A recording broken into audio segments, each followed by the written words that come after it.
ಓಂ ಶಾಂತಿ. ಇಂದಿನ ದಿನಾಂಕ 23/5/2024. ಪ್ರಾರ್ಥ ಮುರುಳಿ ಬಾಪ್ತಾದ ಮಧುಬನ. ಮಧುರ ಮಕ್ಕಳೇ, ನೀವು ಎಂದಿಗೂ ವಿಘ್ನರೂಪವಾಗಬಾರದು. ಆಂತರ್ಯದಲ್ಲಿ ಯಾವುದೇ ಕೊರತೆಗಳಿದ್ದರೆ ಅದನ್ನು ತೆಗೆದುಬಿಡಿ. ಇದು ಸತ್ಯ ವಜ್ರವಾಗುವ ಸಮಯವಾಗಿದೆ. ಪ್ರಶ್ನೆ: ಯಾವ ಮಾತಿನ ನ್ಯೂನತೆ ಬಂದ ತಕ್ಷಣ ಆತ್ಮನ ಬೆಲೆ ಕಡಿಮೆಯಾಗಲು ಪ್ರಾರಂಭವಾಗುತ್ತದೆ? ಉತ್ತರ: ಅಪವಿತ್ರತೆ ಮೊದಲನೇ ನ್ಯೂನತೆ ಬರುತ್ತದೆ. ಯಾವಾಗ ಆತ್ಮವು ಪವಿತ್ರವಾಗಿರುತ್ತದೆ ಆಗ ಅದರ ಸ್ಥಾನ ಬಹಳ ಶ್ರೇಷ್ಠವಾಗಿರುತ್ತದೆ, ಅಮೂಲ್ಯ ರತ್ನವಾಗಿರುತ್ತದೆ, ನಮಸ್ಕಾರ ಮಾಡಲು ಯೋಗ್ಯವಾಗಿರುತ್ತದೆ. ಸ್ವಲ್ಪ ಅಪವಿತ್ರತೆಯ ನ್ಯೂನತೆಯು ಆತ್ಮದ ಬೆಲೆಯನ್ನು ಸಮಾಪ್ತಿ ಮಾಡುತ್ತದೆ. ಈಗ ನೀವು ತಂದೆಯ ಸಮಾನ ಪವಿತ್ರ ವಜ್ರವಾಗಬೇಕು. ತಂದೆಯು ನಿಮ್ಮನ್ನು ತನ್ನ ಸಮಾನ ವಜ್ರವನ್ನಾಗಿ ಮಾಡಲು ಬಂದಿದ್ದಾರೆ. ಪವಿತ್ರ ಮಕ್ಕಳಿಗೆ ಒಬ್ಬ ತಂದೆಯ ನೆನಪು ಸತಾಯಿಸುತ್ತದೆ. ತಂದೆಯೊಂದಿಗೆ ಮುರಿಯದಂತಹ ಪ್ರೀತಿ ಇರುತ್ತದೆ ಎಂದು ಯಾರಿಗೂ ದುಃಖ ಕೊಡುವುದಿಲ್ಲ. ಬಹಳ ಮಧುರರಾಗಿರುತ್ತಾರೆ. ಓಂ ಶಾಂತಿ. ಡಬಲ್ ಓಂ ಶಾಂತಿ ಎಂದು ಹೇಳಬಹುದು. ಮಕ್ಕಳಿಗೂ ತಿಳಿದಿದೆ ಹಾಗೂ ಬಾಪ್ ತಾದಾರವರು ತಿಳಿದುಕೊಂಡಿದ್ದಾರೆ.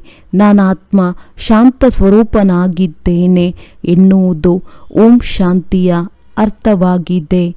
ಅವಶ್ಯವಾಗಿ ಶಾಂತಿಯ ಸಾಗರ, ಸುಖ ಸಾಗರ, ಪವಿತ್ರತೆಯ ಸಾಗರ. ತಂದೆಯ ಸಂತಾನನಾಗಿದ್ದೇನೆ. ತಂದೆಯು ಪವಿತ್ರತೆಯ ಸಾಗರನಾಗಿದ್ದಾರೆ.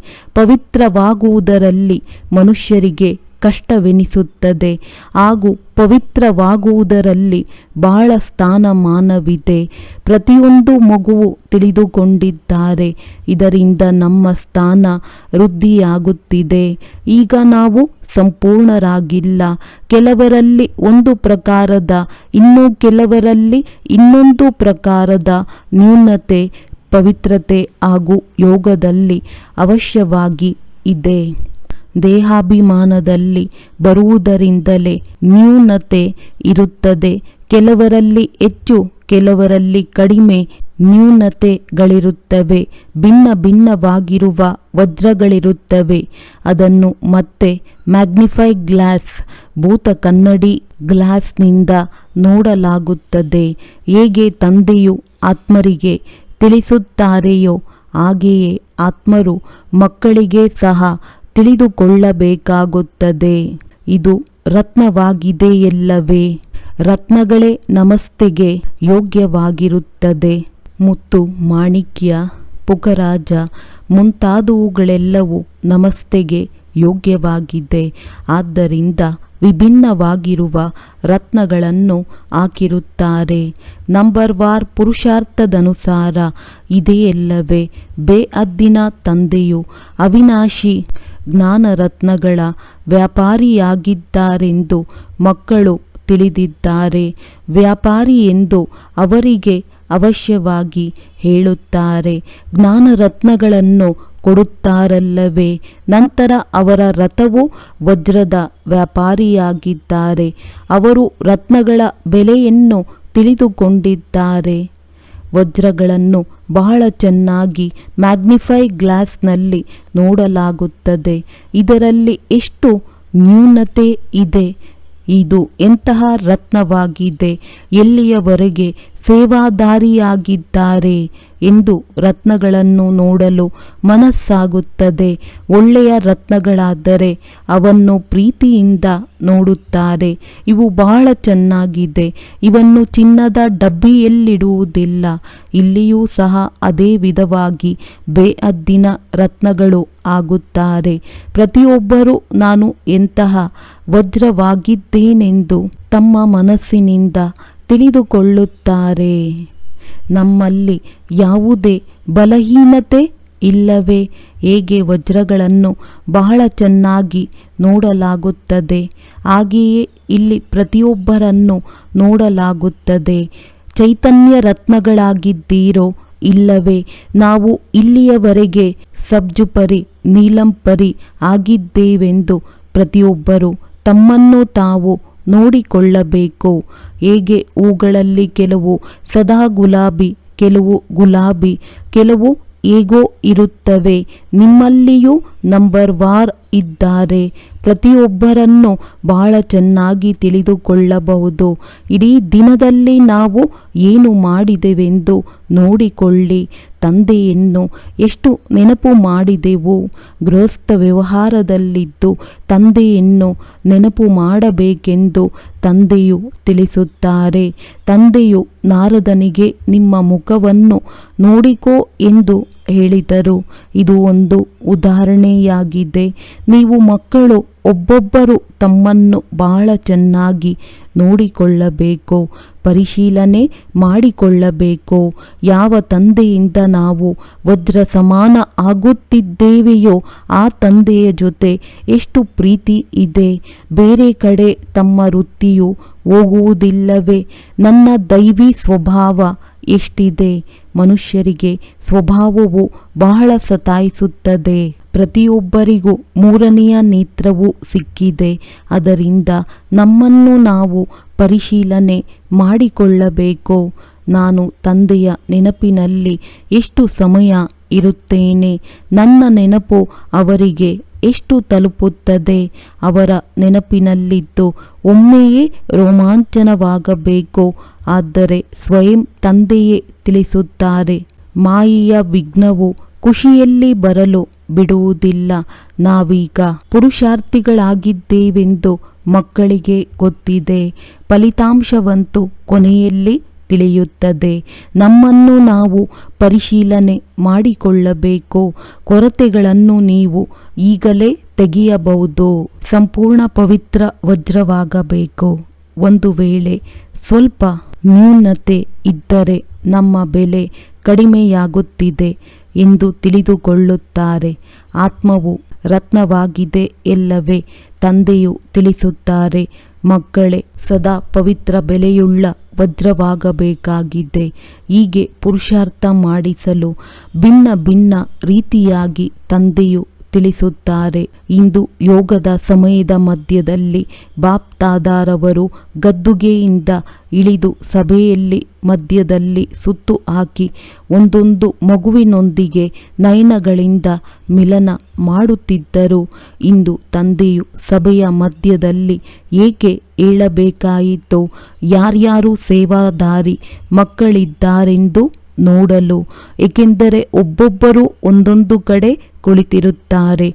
ಆದ್ದರಿಂದ ಎದ್ದು ಇವರಲ್ಲಿ ಯಾವ ಗುಣವಿದೆ, ಇವರಿಗೆ ಎಷ್ಟು ಪ್ರೀತಿ ಇದೆ ಎಂದು ನೋಡಿದರು. ಎಲ್ಲ ಮಕ್ಕಳು ಸನ್ಮುಖದಲ್ಲಿ ಕುಳಿತಿದ್ದಾರೆ. ಆದ್ದರಿಂದ ಎಲ್ಲರೂ ಪ್ರಿಯರಾಗಿರುತ್ತಾರೆ. ಆದರೂ ಸಹ ನಂಬರ್ ವಾರ್ ಪುರುಷಾರ್ಥದನುಸಾರ ಪ್ರಿಯರಾಗಿರುತ್ತಾರೆ. ತಂದೆಯೂ ಸಹ ತಿಳಿದುಕೊಂಡಿದ್ದಾರೆ ಯಾರಲ್ಲಿ ಯಾವ ಯಾವ ನ್ಯೂನತೆ ಇದೆ. ಏಕೆಂದರೆ ತಂದೆಯು ಯಾರ ಶರೀರದಲ್ಲಿ ಪ್ರವೇಶ ಮಾಡಿದ್ದಾರೆಯೋ ಅವರು ಸಹ ತಮ್ಮನ್ನು ತಾವು ಪರಿಶೀಲನೆ ಮಾಡಿಕೊಳ್ಳುತ್ತಾರೆ. ಬಾಪ್ ದಾದ ಇಬ್ಬರು ಜೊತೆ ಇದ್ದಾರೆ. ಎಷ್ಟೆಷ್ಟು ಅನ್ಯರಿಗೆ ಸುಖ ಕೊಡುತ್ತಾರೆ, ಯಾರಿಗೂ ದುಃಖ ಕೊಡುವುದಿಲ್ಲವೋ ಅಂತಹ ಮಕ್ಕಳನ್ನು ಮುಚ್ಚಿಡಲು ಸಾಧ್ಯವಿಲ್ಲ. ಗುಲಾಬಿ ಮಲ್ಲಿಗೆ ಹೂವನ್ನು ಎಂದಿಗೂ ಮುಚ್ಚಿಡಲು ಆಗುವುದಿಲ್ಲ. ತಂದೆಯು ಎಲ್ಲವನ್ನು ಮಕ್ಕಳಿಗೆ ತಿಳಿಸಿ ನಂತರ ಹೇಳುತ್ತಾರೆ, ನನ್ನೊಬ್ಬನನ್ನೇ ನೆನಪು ಮಾಡಿದಾಗ ನಿಮ್ಮಲ್ಲಿರುವ ಕಲಬೆರಕೆಯು ಬಿಟ್ಟು ಹೋಗುತ್ತದೆ. ಇಡೀ ದಿನ ನೆನಪಿನಲ್ಲಿದ್ದು ಏನೇನು ಮಾಡಿದೆ ಎಂದು ನೋಡಿಕೊಳ್ಳಬೇಕು. ನನ್ನಲ್ಲಿ ಯಾವ ಅವಗುಣವಿದೆ, ಅದರಿಂದ ತಂದೆಯ ಹೃದಯವನ್ನು ಗೆಲ್ಲಲು ಸಾಧ್ಯವಾಗುತ್ತಿಲ್ಲ. ತಂದೆಯ ಹೃದಯವನ್ನು ಗೆಲ್ಲುವುದು ಸಿಂಹಾಸನವನ್ನು ಪಡೆಯುವುದಾಗಿದೆ. ಆದ್ದರಿಂದ ತಂದೆಯು ಬಂದು ಮಕ್ಕಳನ್ನು ನೋಡುತ್ತಾರೆ. ನನ್ನ ಸಿಂಹಾಸನಕ್ಕೆ ಯಾರು ಯಾರು ಯೋಗ್ಯರಾಗುತ್ತಿದ್ದಾರೆ. ಯಾವಾಗ ಸಮಯ ಸಮೀಪಕ್ಕೆ ಬರುತ್ತದೆಯೋ ಆಗ ಮಕ್ಕಳಿಗೆ ನಾವು ಎಷ್ಟು ಉತ್ತೀರ್ಣರಾಗಿದ್ದೇವೆಂದು ತಕ್ಷಣ ತಿಳಿದು ಬಿಡುತ್ತದೆ. ಅನುತ್ತೀರ್ಣರಾಗುವವರಿಗೂ ಮೊದಲೇ ತಿಳಿಯುತ್ತದೆ. ನಮ್ಮ ಅಂಕಗಳು ಕಡಿಮೆ ಇದೆ, ನೀವು ತಿಳಿದುಕೊಂಡಿದ್ದೀರಿ, ನಮಗೆ ಒಳ್ಳೆಯ ಅಂಕಗಳು ಸಿಗುತ್ತದೆ. ನಾವು ಯಾರಿಗೆ ವಿದ್ಯಾರ್ಥಿಗಳಾಗಿದ್ದೇವೆ? ಭಗವಂತನಿಗೆ. ಅವರು ಈ ದಾದಾರವರ ಮೂಲಕ ಓದಿಸುತ್ತಾರೆಂದು ತಿಳಿದಿದ್ದೀರಿ ಅಂದಾಗ ಎಷ್ಟೊಂದು ಖುಷಿ ಇರಬೇಕು. ಬಾಬಾ ನಮ್ಮನ್ನು ಎಷ್ಟೊಂದು ಪ್ರೀತಿ ಮಾಡುತ್ತಾರೆ, ಎಷ್ಟು ಸಿಹಿಯಾಗಿದ್ದಾರೆ. ಕಷ್ಟವಂತೂ ಏನೂ ಕೊಡುವುದಿಲ್ಲ, ಈ ಚಕ್ರವನ್ನು ನೆನಪು ಮಾಡಿ ಎಂದಷ್ಟೇ ಹೇಳುತ್ತಾರೆ. ವಿದ್ಯೆ ಏನೂ ಹೆಚ್ಚಿಲ್ಲ, ಗುರಿ ಉದ್ದೇಶ ಸನ್ಮುಖದಲ್ಲಿದೆ. ನಾವು ಹಾಗೆ ಆಗಬೇಕಾಗಿದೆ. ದೈವಿ ಗುಣಗಳೇ ಗುರಿ ಉದ್ದೇಶವಾಗಿದೆ. ನೀವು ದೈವಿ ಗುಣ ಧಾರಣೆ ಮಾಡಿಕೊಂಡು ಇವರ ಹಾಗೆ ಪವಿತ್ರರಾದಾಗ ಮಾಲೆಯಲ್ಲಿ ಪೋಣಿಸಲ್ಪಡುವಿರಿ. ಬೇಅದ್ದಿನ ತಂದೆ ನಮಗೆ ಓದಿಸುತ್ತಿದ್ದಾರೆ ಅಂದಾಗ ಖುಷಿಯಾಗುತ್ತದೆ ಎಲ್ಲವೇ. ತಂದೆ ಅವಶ್ಯವಾಗಿ ತನ್ನ ಸಮಾನ ಪವಿತ್ರ ಜ್ಞಾನ ಸಂಪೂರ್ಣರನ್ನಾಗಿ ಮಾಡುತ್ತಾರೆ. ಇದರಲ್ಲಿ ಪವಿತ್ರತೆ, ಸುಖ, ಶಾಂತಿ ಎಲ್ಲವೂ ಬಂದು ಬಿಡುತ್ತದೆ. ಈಗ ಯಾರೂ ಪರಿಪೂರ್ಣರಾಗಿಲ್ಲ, ಅಂತ್ಯದಲ್ಲಿ ಆಗಬೇಕಿದೆ. ಅದಕ್ಕಾಗಿ ಪುರುಷಾರ್ಥ ಮಾಡಬೇಕು. ತಂದೆಯನ್ನಂತೂ ಎಲ್ಲರೂ ಪ್ರೀತಿ ಮಾಡುತ್ತಾರೆ. ತಂದೆ ಎಂದು ಹೇಳಿದಾಗ ಹೃದಯ ಅರಳಿಬಿಡುತ್ತದೆ. ತಂದೆಯಿಂದ ಎಷ್ಟು ದೊಡ್ಡ ಆಸ್ತಿಯು ಸಿಗುತ್ತಿದೆ. ಆದ್ದರಿಂದ ತಂದೆಯ ವಿನಃ ಬೇರೆಲ್ಲಿಗೂ ನಮ್ಮ ಮನಸ್ಸು ಹೋಗುವುದಿಲ್ಲ. ತಂದೆಯ ನೆನಪು ಬಹಳ ಸತಾಯಿಸಬೇಕು. ಬಾಬಾ ಬಾಬಾ ಬಾಬಾ ಬಹಳ ಪ್ರೀತಿಯಿಂದ ನೆನಪು ಮಾಡಬೇಕು. ರಾಜನ ಮಗನಾದರೆ ಅವನಿಗೆ ರಾಜ್ಯದ ನಶೆ ಇರುತ್ತದೆ. ಈಗಂತೂ ರಾಜರಿಗೆ ಗೌರವವೇ ಇಲ್ಲ. ಯಾವಾಗ ಬ್ರಿಟಿಷ್ ಸರ್ಕಾರವಿತ್ತು ಆಗ ಬಹಳ ಗೌರವವಿತ್ತು. ವೈಸ್ರಾಯ್ ಬಿಟ್ಟು ಎಲ್ಲರೂ ಅವರಿಗೆ ನಮಸ್ಕಾರ ಮಾಡುತ್ತಿದ್ದರು. ಈಗ ಅವರ ಸ್ಥಿತಿ ಏನಾಗಿ ಬಿಟ್ಟಿದೆ, ಇದನ್ನು ನೀವು ತಿಳಿದುಕೊಂಡಿದ್ದೀರಿ. ಅವರ್ಯಾರು ಬಂದು ರಾಜ್ಯ ಪದವಿಯನ್ನು ತೆಗೆದುಕೊಳ್ಳುವುದಿಲ್ಲ. ತಂದೆಯು ತಿಳಿಸುತ್ತಾರೆ, ನಾನು ಬಡವರ ಬಂಧುವಾಗಿದ್ದೇನೆ. ಬಡವರು ತಂದೆಯನ್ನು ತಕ್ಷಣ ತಿಳಿದುಕೊಂಡು ಬಿಡುತ್ತಾರೆ. ಇದೆಲ್ಲವೂ ತಂದೆಯದೇ ಎಂದು ತಿಳಿದುಕೊಳ್ಳುತ್ತಾರೆ. ಅವರ ಶ್ರೀಮತದಂತೆಯೇ ಎಲ್ಲವನ್ನೂ ಮಾಡುತ್ತೇವೆ. ಶ್ರೀಮಂತರಿಗಂತೂ ತಮ್ಮ ಹಣದ ನಶೆ ಇರುತ್ತದೆ. ಅವರು ಎಲ್ಲವನ್ನೂ ತಂದೆಗೆ ಅರ್ಪಣೆ ಮಾಡುವುದಿಲ್ಲ. ಆದ್ದರಿಂದ ತಂದೆಯು ತಿಳಿಸುತ್ತಾರೆ, ನಾನು ಬಡವರ ಬಂಧುವಾಗಿದ್ದೇನೆ. ಬಾಕಿ ಆ ಶ್ರೀಮಂತರನ್ನು ಮೇಲೆತ್ತಬೇಕಾಗುವುದು. ಏಕೆಂದರೆ ಅಂಥವರು ಬರುವ ಕಾರಣ ಬಡವರು ತಕ್ಷಣ ಬರುತ್ತಾರೆ.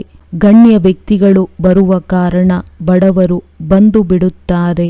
ಆದರೆ ಬಡವರು ಬಹಳ ಭಯ ಪಡುತ್ತಾರೆ. ಒಂದು ದಿನ ಅವರೆಲ್ಲರೂ ನಿಮ್ಮ ಬಳಿ ಬರುತ್ತಾರೆ. ಅಂತಹ ದಿನವೂ ಬರುತ್ತದೆ. ನಂತರ ನೀವು ಅವರಿಗೆ ತಿಳಿಸಿದರೆ ಬಹಳ ಖುಷಿಯಾಗುತ್ತದೆ. ಒಮ್ಮೆಲೆ ತಂದೆಗೆ ಅರ್ಪಣೆಯಾಗಿ ಬಿಡುತ್ತಾರೆ. ಅವರಿಗಾಗಿ ನೀವು ವಿಶೇಷ ಸಮಯ ಕೊಡುತ್ತೀರಿ. ಮಕ್ಕಳ ಮನಸ್ಸಿನಲ್ಲಿ ನಾವು ಎಲ್ಲರನ್ನೂ ಉದ್ಧಾರ ಮಾಡಬೇಕು ಎಂದಿದೆ. ಅವರು ಬಡವರು ಸಹ ಓದಿ ದೊಡ್ಡ ದೊಡ್ಡ ಅಧಿಕಾರಿಗಳಾಗಿ ಬಿಡುತ್ತಾರಲ್ಲವೇ. ಇದು ಈಶ್ವರೀಯ ಮಿಷನ್ ಸಂಸ್ಥೆ ಆಗಿದೆ. ನೀವು ಎಲ್ಲರ ಉದ್ಧಾರ ಮಾಡಬೇಕು. ಬಿಲ್ಲಣಿಯ ಮನೆಯಲ್ಲಿ ಬೇರಣ್ಣನ್ನು ತಿಂದರು ಎಂಬ ಗಾಯನವಿದೆ. ವಿವೇಕವು ಹೇಳುತ್ತದೆ, ದಾನವನ್ನೂ ಸಹ ಬಡವರಿಗೆ ಕೊಡಲಾಗುತ್ತದೆ. ಆದರೆ ಶ್ರೀಮಂತರಿಗೆ ದಾನ ಮಾಡುವುದಿಲ್ಲ. ಮುಂದೆ ಹೋದಂತೆ ಎಲ್ಲವನ್ನು ಮಾಡಬೇಕು.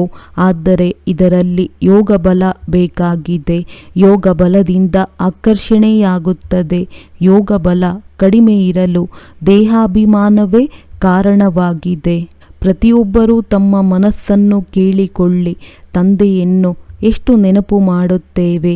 ನಾವು ಎಲ್ಲಿಯೂ ಸಿಕ್ಕಿ ಹಾಕಿಕೊಳ್ಳುವುದಿಲ್ಲವೇ. ಯಾರನ್ನೇ ನೋಡಿದರೂ ಚಂಚಲವಾಗದಂತೆ ನಮ್ಮ ಸ್ಥಿತಿ ಇರಬೇಕಾಗಿದೆ. ತಂದೆಯ ಆಜ್ಞೆಯಾಗಿದೆ, ದೇಹಾಭಿಮಾನಿ ಆಗಬಾರದು. ಆತ್ಮನಿಗೆ ನಾವು ಸಹೋದರರಾಗಿದ್ದೇವೆಂದು ತಿಳಿದಿದೆ. ದೇಹದ ಎಲ್ಲ ಧರ್ಮಗಳನ್ನು ಬಿಡಬೇಕಾಗಿದೆ. ಅಂತ್ಯದಲ್ಲಿ ಯಾರದೇ ನೆನಪು ಬಂದಿತೆಂದರೆ ಶಿಕ್ಷೆಯನ್ನು ಅನುಭವಿಸಬೇಕಾಗುತ್ತದೆ. ನಿಮ್ಮ ಸ್ಥಿತಿಯನ್ನು ಬಹಳ ಶಕ್ತಿಶಾಲಿಯನ್ನಾಗಿ ಮಾಡಿಕೊಳ್ಳಬೇಕು ಹಾಗೂ ಸೇವೆಯನ್ನು ಮಾಡಬೇಕು. ಇಂತಹ ಸ್ಥಿತಿಯನ್ನು ಮಾಡಿಕೊಂಡಾಗ ಪದವಿಯು ಸಿಗುತ್ತದೆ ಎಂದು ಮನಸ್ಸಿನಲ್ಲಿ ತಿಳಿದುಕೊಳ್ಳಬೇಕು. ತಂದೆಯಂತೂ ಬಹಳ ಚೆನ್ನಾಗಿ ತಿಳಿಸುತ್ತಾರೆ. ಸೇವೆಯೂ ಸಹ ಬಹಳ ಇದೆ. ನಿಮ್ಮಲ್ಲಿಯೂ ಶಕ್ತಿ ಇದ್ದಾಗ ಅವರಿಗೆ ಆಕರ್ಷಣೆಯಾಗುತ್ತದೆ. ಅನೇಕ ಜನ್ಮಗಳ ತುಕ್ಕು ಹಿಡಿದಿದೆ ಎಂಬ ಚಿಂತೆಯು ಬ್ರಾಹ್ಮಣರಿಗಿರಬೇಕು. ಎಲ್ಲ ಆತ್ಮರನ್ನು ಪಾವನ ಮಾಡಬೇಕು. ಮನುಷ್ಯರಂತೂ ತಿಳಿದುಕೊಂಡಿಲ್ಲ. ನೀವು ನಂಬರ್ ವಾರ್ ಪುರುಷಾರ್ಥದನುಸಾರ ತಿಳಿದಿದ್ದೀರಿ. ತಂದೆಯು ಎಲ್ಲ ಮಾತುಗಳನ್ನು ತಿಳಿಸುತ್ತಾರೆ. ನಾವು ನಮ್ಮನ್ನು ಪರಿಶೀಲನೆ ಮಾಡಿಕೊಳ್ಳಬೇಕು. ಹೇಗೆ ತಂದೆಯು ಬೇಹದ್ದಿನಲ್ಲಿದ್ದಾರೆ ಹಾಗೆಯೇ ಮಕ್ಕಳು ಸಹ ಬೇಹದ್ದಿನ ಚಿಂತೆ ಮಾಡಬೇಕು. ತಂದೆಗೆ ಆತ್ಮಗಳೊಂದಿಗೆ ಎಷ್ಟೊಂದು ಪ್ರೀತಿ ಇದೆ. ಇಷ್ಟು ದಿನ ಇಷ್ಟೊಂದು ಪ್ರೀತಿಯು ಏಕೆ ಇರಲಿಲ್ಲ? ಏಕೆಂದರೆ ನ್ಯೂನತೆ ಉಳ್ಳವರಾಗಿದ್ದರು.